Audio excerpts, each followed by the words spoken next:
AFLX, perhaps one of the biggest failures and waste of money in AFL history. So in today's video, we're going to have a look at the history of the short-lived competition.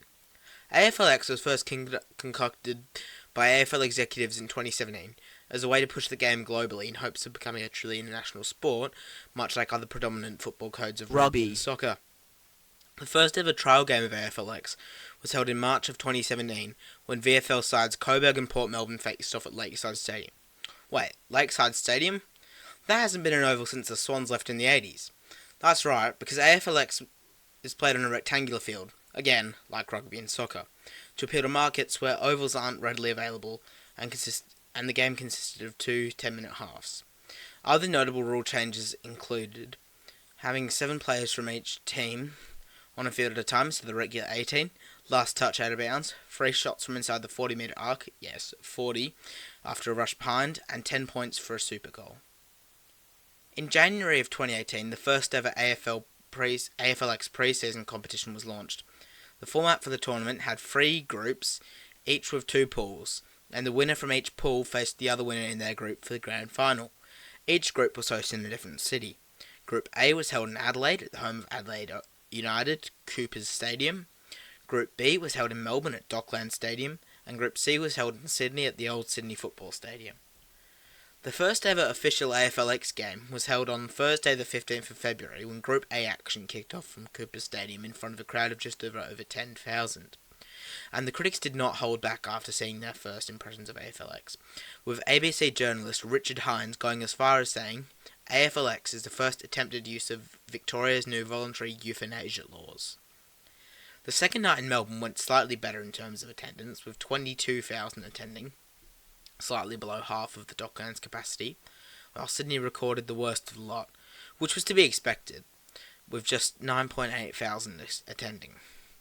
The 3 events recorded an average 5-city metro audience of 122,333 on Channel 7 free-to-air, and 75,667 on Fox.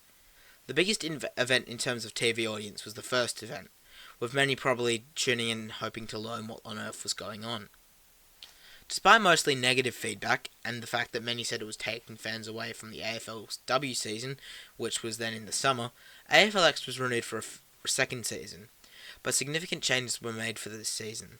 Firstly, scrapping regular AFL teams and switching to 4 brand new teams: Flyers, Bolts, Rampage and Deadly, with the latter being made up entirely of Indigenous players. Increasing the number of players on the field at a time to 8, and introducing the Game Changer who scored double points for his team and could be activated in the last 5 minutes of the game were other notable rule changes. The team captains were as follows: Patrick Dangerfield for the Bolts, Jack Riot for the Rampage, Nat Fyfe of the Flyers, and Eddie Betts captain Deadly. The second tournament was only a 1-day event and was hosted at Marvel Stadium, which kind of defeats the whole purpose of the rectangular pitch, and attracted an AFLX record of 23,000 spectators.